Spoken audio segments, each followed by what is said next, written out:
Madam बाला picture का एक famous dialogue है। आयुष्मान खुराना कहता है, क्योंकि वो पिक्चर में वो भी बोल्ड रहता है। तो वो कहता है कि भागी हुई गर्लफ्रेंड आ सकती है, गिरी हुई सरकार आ सकती है, पर खोए हुए बाल वापस नहीं आते। क्या ये सच है कि बाल जो है एक बार चले जाते हैं तो वापस नहीं आते? कि मैं बाल पूरे मुंडवा लेती हूँ कि नए बाल अच्छे से आएंगे। और बट ऐसा नहीं होता, बिकॉज हमारे बाल अंदर से ग्रो करते हैं, हमारा रूट स्कैल्प के अंदर रहता है। और जो बाल कट होता है वो हेयर का जो ऊपर का भाग रहता है वो कट होता है। तो आपका बाल रूट्स के अंदर से आता है, जहां से आप कट करते हो वहां से नहीं आता। सो आपके मुंडन करवाने से या नहीं करवाने से उस पर कोई फर्क नहीं पड़ता। ये कि किसी के बाल बिल्कुल ही झड़ गए हैं, यानी कि बिल्कुल हम सपाट बोल सकते हैं, या बिल्कुल ही एकदम बॉल्ड हो गए हैं, टकले हो गए हैं, तो वहां पे बाल आ सकते हैं क्या?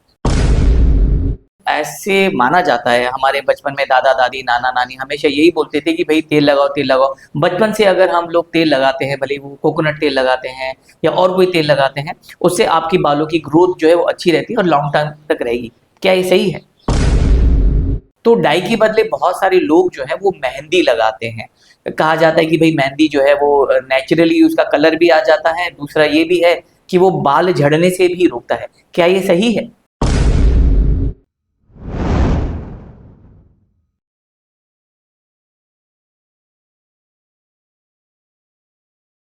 जी नमस्कार, मेरा नाम है सचिन कुमार राय और द SKR पॉडकास्ट में आपका स्वागत है। आज का जो एपिसोड है काफ़ी स्पेशल है, क्योंकि हम आज बात करने वाले हैं बालों के बारे में, है ना। बाल हमारी लाइफ में बहुत इंपॉर्टेंट रोल प्ले करते हैं। अगर हम देखें, हमारे बाल टूटते हैं, गिरते हैं, झड़ते हैं, सफ़ेद हो जाते हैं, डैंड्रफ हो जाता है और कहीं ना कहीं बाल झड़ना शुरू हो जाते हैं। और जैसे ही बाल हमारे झड़ते हैं, वैसे ही कहीं ना कहीं हमारा कॉन्फिडेंस भी कम होने लगता है। तो हमारे बाल झड़ना, उसका गिरना कैसे रुकें, उसके बारे में हम बात करेंगे। तो आज हमारे सामने जो स्पेशल गेस्ट है वो है डॉक्टर प्रीति महिरे। डॉक्टर प्रीति को करीब 13 साल का एक्सपीरियंस है ये फील्ड में। डॉक्टर प्रीति जो है वो हेयर और स्किन स्पेशलिस्ट है। आज हम बात करने वाले हैं बालों के बारे में, हेयर फॉल्स के बारे में। तो प्रीति मैडम, आपका स्वागत है हमारे आज के पॉडकास्ट में। थैंक यू सचिन जी, मुझे यहाँ इनवाइट करने के लिए। प्रीति मैडम, आप अपने बारे में और अपने एक्सपीरियंस के बारे में कुछ बताइए। मेरा नाम डॉक्टर प्रीति महिरे है और मैं स्किन और हेयर स्पेशलिस्ट हूँ। मैं इस फील्ड में 13 साल से हूँ और मुंबई में मेरा प्रैक्टिस है। हमारा क्लिनिक है और क्लिनिक में बहुत सारे ट्रीटमेंट्स, कंसल्टेशंस होते हैं। ट्रीटमेंट्स हमारे पास काफ़ी सारे अवेलेबल हैं, स्किन के लिए बोलिए या हेयर के लिए बोलिए। जैसे स्किन के लिए अगर पिगमेंटेशन है तो उसके लिए हम केमिकल पील्स करते हैं। स्किन पॉलिशिंग, जैसे माइक्रोडर्माब्रेशन भी कहते हैं, वो होता है। लेजर्स होता है आपका पिगमेंटेशन रिड्यूस करने के लिए, या फिर स्किन टाइटनिंग के लिए भी कुछ प्रोसीजर्स होते हैं, जैसा हाइफू हो गया, वो भी होता है हमारे क्लिनिक में। इसके साथ PRP फेस के लिए, ग्लोइंग स्किन के लिए जो होता है वो होता है। हेयर के लिए भी PRP होते हैं। और इसके अलावा हाइड्रा फेशियल हो गया, दूसरे जो मेडिकल ट्रीटमेंट्स हो गए फेस और स्किन के लिए, वो होते हैं हमारे क्लिनिक में। आपका स्वागत है प्रीति मैडम। प्रीति मैडम, मुझे ये बताइए कि सिंपल सी बात है, लोगों को यही समझ में, मतलब ये बड़ा कंफ्यूजन होता है कि बाल जो है वो क्यों झड़ते हैं। देखिए, हेयर फॉल के, बाल झड़ने के बहुत सारे रीजंस रहते हैं। जैसे कुछ प्रेगनेंसी हो गई, प्रेगनेंसी में जो हार्मोनल चेंजेस होते हैं एक लेडी में, उसके वजह से हेयर फॉल होता है। स्मोकिंग के वजह से होता है, ड्रिंकिंग के वजह से होता है। कुछ मेडिसिन रहते हैं, वो मेडिकेशंस के वजह से हेयर फॉल हो सकता है। स्ट्रेस के वजह से, जो फिलहाल आजकल हर एज ग्रुप में देखने मिलता है, स्ट्रेस, तो स्ट्रेस के वजह से भी हेयर फॉल होता है। न्यूट्रिशनल डेफिशिएंसी हो गया, कोई सप्लीमेंट का डेफिशिएंसी हो गया, उसके वजह से भी हेयर फॉल होता है। तो हेयर फॉल के बहुत सारे रीजंस हैं। तो जब एक पेशेंट हमारे पास आता है तो हमको वो पहले देखना पड़ता है कि किस वजह से हेयर फॉल हो रहा है, उस हिसाब से आगे ट्रीटमेंट कर सकते हैं। बहुत सही बात है। आजकल अगर हम लोग देखेंगे, खान पान के ऊपर काफी फर्क पड़ता है ना, आपकी लाइफस्टाइल के ऊपर काफी फर्क पड़ता है। अच्छा मैडम, ये बताइए डैंड्रफ क्या होता है और ये होते क्यों हैं?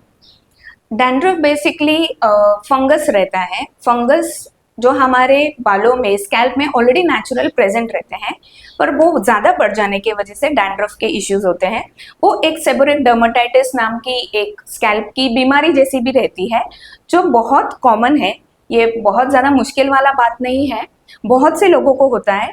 बट अगर बहुत देर तक, बहुत दिनों तक, बहुत सालों तक है तो मतलब ये कंसर्न वाली बात है। मैडम, ऐसा सुना जाता है कि बड़े बाल जल्दी झड़ते हैं और छोटे बाल जो होते हैं वो नहीं झड़ते हैं। इसके लिए बहुत बार ऐसा देखा गया कि लोग छोटे छोटे बाल करके ही घूमते रहते हैं, क्या ये सही है? ऐसा रहता है कि बड़े बालों में लेंथ और वेट के वजह से हेयर रूट्स पे प्रेशर आता है, तो इसलिए बहुत लोगों को बाल बड़े रहते हैं, उनको टैंगल्स हो जाते हैं उसमें, तो उसको निकालते निकालते हेयर फॉल ज्यादा होता है क्योंकि आपको ज्यादा प्रेशर लगाना पड़ता है।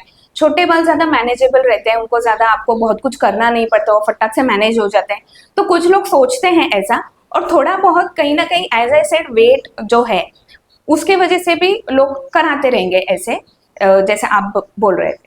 ऐसा भी माना जाता है कि किसी के बाल हेरिडेटरी अगर होते हैं, कि भाई मेरे पिताजी है, मेरे दादाजी, उनके बाल मतलब वो उम्र से पहले ही उनके बाल झड़ गए हैं, टकले हो गए हैं, तो ऐसा मेरे साथ भी होगा। तो ऐसा हेरिडेटरी ज्यादातर होता है, 100% होता है या कहीं कहीं होता है? हेरिडिटरी भी एक रीजन है हेयर फॉल का, बट आप देखेंगे तो ये मतलब होता है ये लोगों में, बट इट्स नॉट नेसेसरी कि जो अगर डैड के बाल कम है या जल्दी उनके बाल चले गए तो बच्चे में भी ऐसे ही होगा। बट आजकल ये चीजें ज्यादा देखने मिल रही हैं बिकॉज हमारा खान पान बराबर नहीं है, हमारे जो फूड मिल रहे हैं वो इतने न्यूट्रिशियस नहीं रहे, बाहर का खाना ज्यादा हो रहा है, पैकेट फूड ज्यादा हो रहे हैं, तो इस वजह से बहुत कम उम्र में बच्चों को हेयर फॉल या हेयर लॉस देखने मिलता है। मैडम ऐसा भी माना जाता है कि लोग बोलते हैं कि भाई अगर आपके बाल झड़ रहे हैं तो आप है ना अपना मुंडन करा दीजिए, पूरा की पूरा आप टकला कर दीजिए, तो वो जो नए बाल आने वाले या नई जड़ें आने वाली और आती है तो आपके बाल अच्छे ग्रो होंगे या रीग्रो होंगे। तो क्या ये सच है? जी ऐसा बिल्कुल नहीं है, ये बहुत एक मिथ है इंडिया में, जो बहुत लोग ऐसा सोचते हैं, और इनफैक्ट मेरे पास बहुत पेशेंट आते हैं और वो ऐसा मुझे बोलते भी हैं कि मैं बाल पूरे मुंडवा लेती हूँ कि नए बाल अच्छे से आएंगे, और बट ऐसा नहीं होता बिकॉज हमारे बाल अंदर से ग्रो करते हैं, हमारा रूट स्कैल्प के अंदर रहता है, और जो बाल कट होता है वो हेयर का जो ऊपर का भाग रहता है वो कट होता है, तो आपका बाल रूट्स के अंदर से आता है, जहां से आप कट करते हो वहां से नहीं आता। सो आपके मुंडन करवाने से या नहीं करवाने से उस पर कोई फर्क नहीं पड़ता। मेल और फीमेल बॉल्डनेस जो होता है उसका पैटर्न क्या होता है?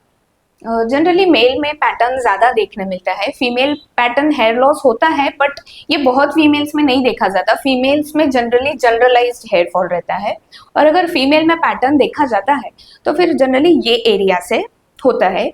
जो टाइट पोनी बांधते हैं, जो हमारा इंडियन हेयर स्टाइल है, बन बांधते हैं, तो वो कंटिन्यू प्रेशर के वजह से ये पोर्शन में बाल जाने लगते हैं। और जो मेल पैटर्न बार्नलेस होता है वो जनरली यहाँ से शुरू होता है, फिर यहाँ पे बाल जाते हैं, फिर आगे के जाते हैं, फिर बीच का जाता है, फिर यहाँ का जाता है, और लास्ट जो होता है ये पूरे बाल चले जाते हैं। यहाँ से जनरली बहुत लास्ट स्टेज में यहाँ से बाल जाता है, नहीं तो यहाँ के बाल जल्दी जाते नहीं है मेल्स में। आपके एक्सपीरियंस के हिसाब से मेल और फीमेल के जो बाल होते हैं वो कौन सा ऐसा टाइम पीरियड होता है जब झड़ना शुरू हो जाते हैं? जनरली मेल में ऐसा कोई स्पेसिफिक टाइम पीरियड नहीं होता जिनमें वो हेयर फॉल देख सकते हैं, उनका जनरलाइज रहता है, खाना पीना, स्ट्रेस, इस वजह से, लाइफस्टाइल इस वजह से होता है। बट फीमेल्स में जनरली बहुत फ्लक्चुएशंस होते हैं बॉडी में because of the hormonal changes, जैसे पीरियड्स आ गए तब उसके आसपास हो सकता है, जब भी प्रेगनेंसी है तब होता है, जब एक लेडी के पीरियड जाने वाले रहते हैं, जो मेनोपॉज जिसे कहते हैं, उस समय पे भी बॉडी में जो हार्मोनल चेंजेस होते हैं, तो उस वजह से ऐसे टाइम पे लेडी बहुत ज्यादा हेयर फॉल या हेयर लॉस एक्सपीरियंस करती है। ऐसा कुछ है कि जिनके कर्ली हेयर होते हैं वो जल्दी झड़ते हैं, जिनके स्ट्रेट बाल होते हैं वो जल्दी नहीं झड़ते हैं, ऐसा कुछ है? नहीं नहीं, ऐसा कुछ नहीं होता है, हर एक का जो बाल का जो हेयर साइकिल रहता है वो सबका सेम रहता है, बस वो बाहर स्कैल्प से निकलने के बाद में वो पैटर्न अलग अलग रहता है, तो इससे उनका हेयर फॉल पे अफेक्ट नहीं पड़ता। मैडम बाला पिक्चर का एक फेमस डायलॉग है, आयुष्मान खुराना कहता है, क्योंकि वो पिक्चर में वो भी बॉल्ड रहता है, तो वो कहता है कि भागी हुई गर्लफ्रेंड आ सकती है, गिरी हुई सरकार आ सकती है, पर खोए हुए बाल वापस नहीं आते। क्या ये सच है कि बाल जो है एक बार चले जाते हैं तो वापस नहीं आते? ये डायलॉग तो अच्छा है वैसे, पर ऐसा नहीं होता है, जो हेयर का कंडीशन रहेगा उस हिसाब से हेयर ग्रोथ मोस्ट केसेस में हेयर ग्रोथ हो जाता है।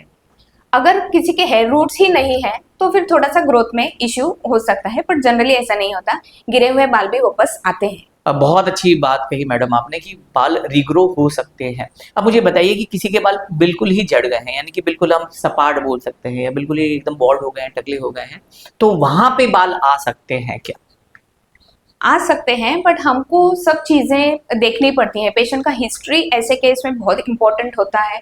पेशेंट का एज क्या है, लाइफस्टाइल कैसा है, फिर हेयर एग्जामिनेशन करना पड़ता है। उस हिसाब से आगे डिसाइड होता है कि बाल आने वाले हैं या नहीं, और नहीं भी आने वाले होते हैं तो आजकल हेयर ट्रांसप्लांट का भी ऑप्शन अवेलेबल है। ऐसे माना जाता है, हमारे बचपन में दादा दादी नाना नानी हमेशा यही बोलते थे कि भाई तेल लगाओ तेल लगाओ। बचपन से अगर हम लोग तेल लगाते हैं, भले वो कोकोनट तेल लगाते हैं या और कोई तेल लगाते हैं, उससे आपकी बालों की ग्रोथ जो है वो अच्छी रहती है और लॉन्ग टर्म तक रहेगी।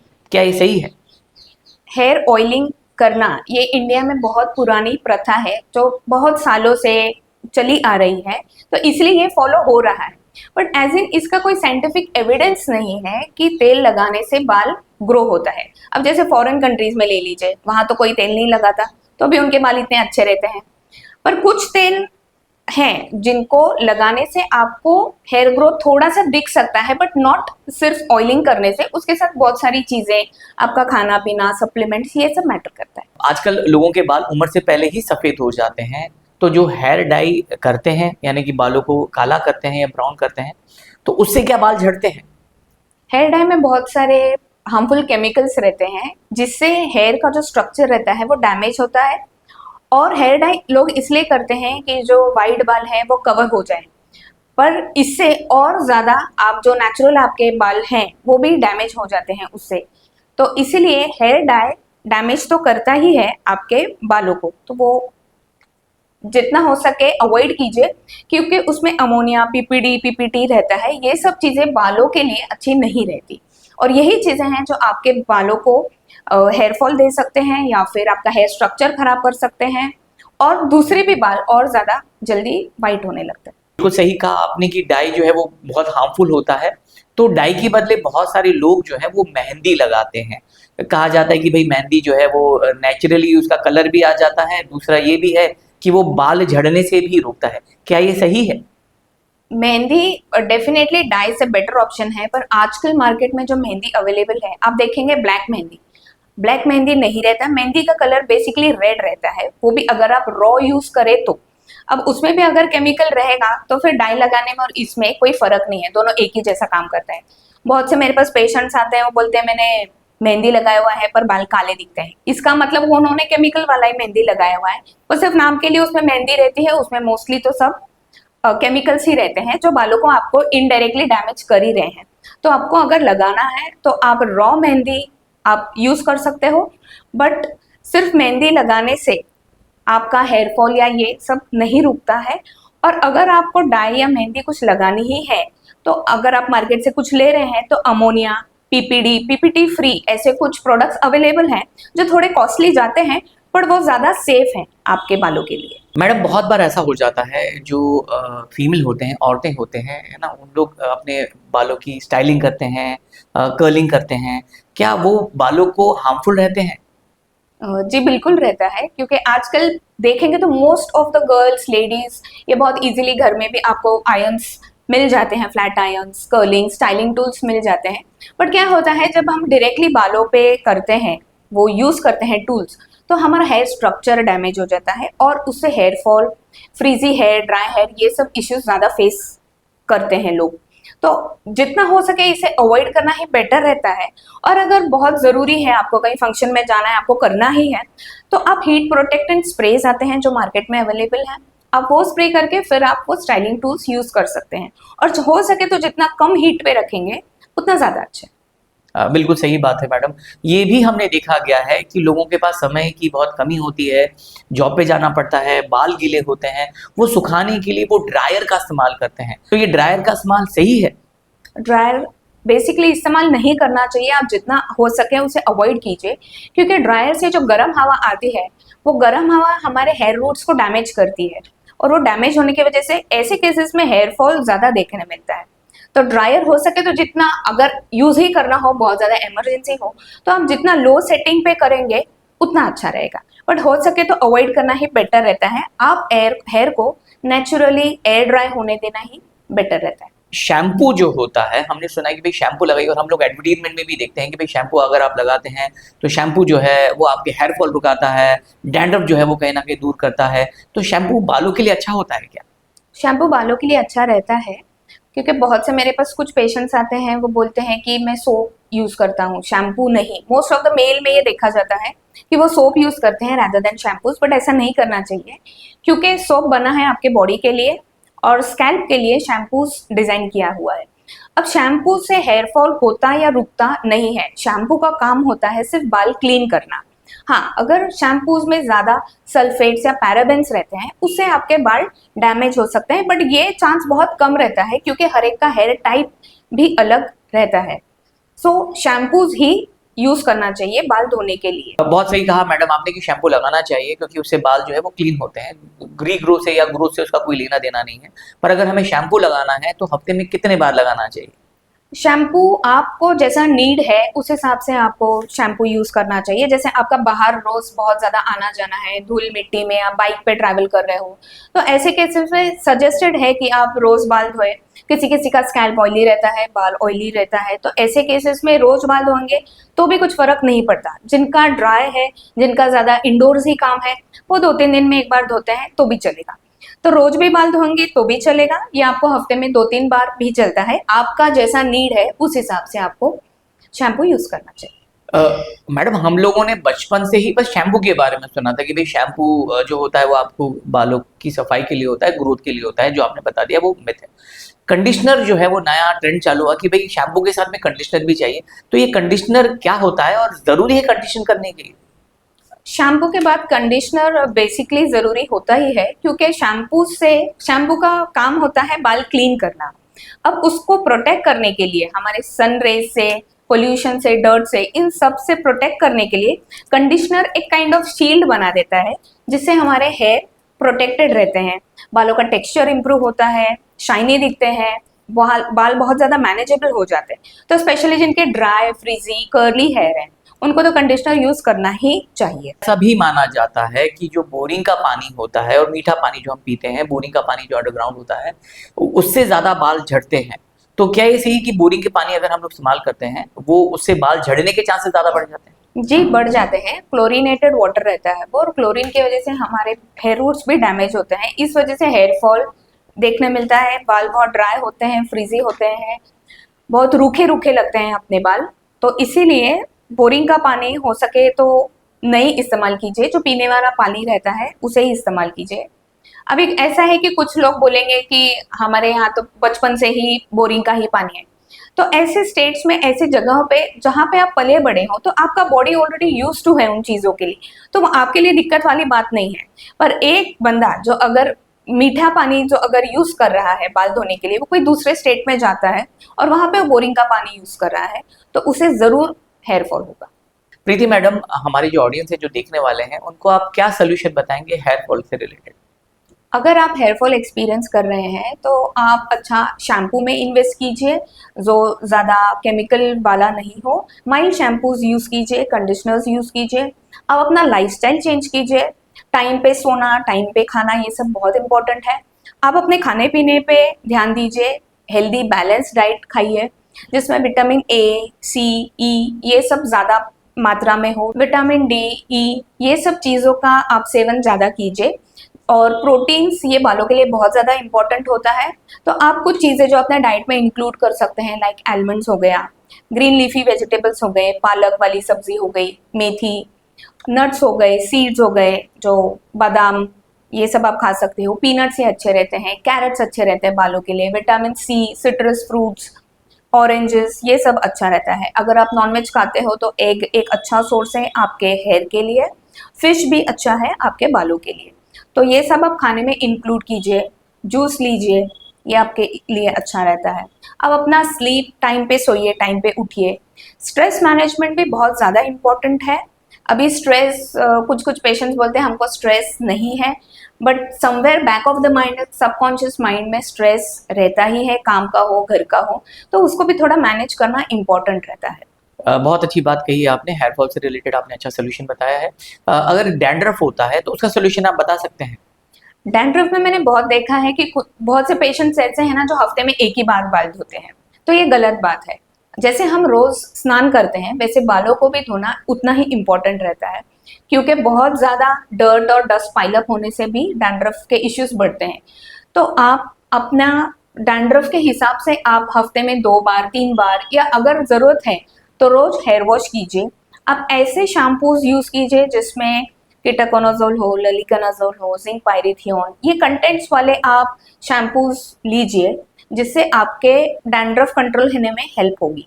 अगर काश किसी के बाल झड़ रहे हैं, है ना, हेयर फॉल ज़्यादा हो रहा है, तो उनको डॉक्टर के पास कब अप्रोच करना चाहिए? यूजुअली हम क्या करते हैं कि भई हम तेल लगा देते हैं या शैम्पू बदल देते हैं। आपके हिसाब से डॉक्टर के पास कब जाना चाहिए? मैंने देखा है कि बहुत सारे जो पेशेंट्स हैं, जैसे आपने बताया तेल लगाना, शैम्पू लगाना, आजकल आप कहीं पे भी सोशल मीडिया पे देख लीजिए हेयर फॉल है तो ये करो, वो करो, तो बहुत से लोग ये सब करके आते हैं जिसमें ऑलरेडी पेशेंट का टाइम वेस्ट हो गया रहता है। तो इंस्टेड ये सब करने के बजाय जो पहले मैंने कुछ सॉल्यूशंस ये बताए थे, आप उस पे ध्यान दीजिए। और वो करने के बाद भी अगर 1 महीने का टाइम हो गया है और आपने ये सब चेंज करने के बाद भी नहीं होता है, तो आप बेटर है कि आप डॉक्टर के पास जाइए।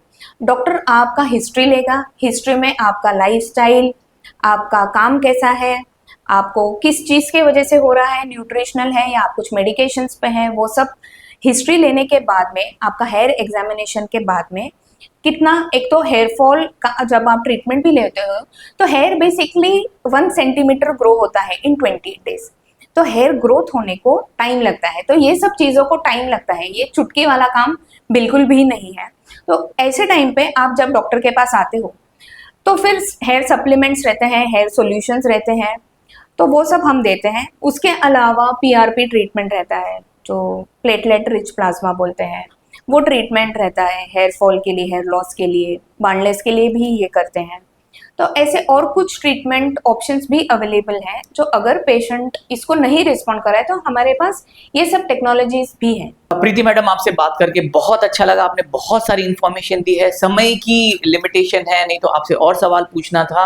आप हमारे जो दर्शक हैं, देखने वाले हैं, उनको अगर आपसे हेयर फॉल के बारे में पूछना हो या इंक्वायरी हो या डाउट हो, तो वो आपको कैसे अप्रोच कर सकते हैं?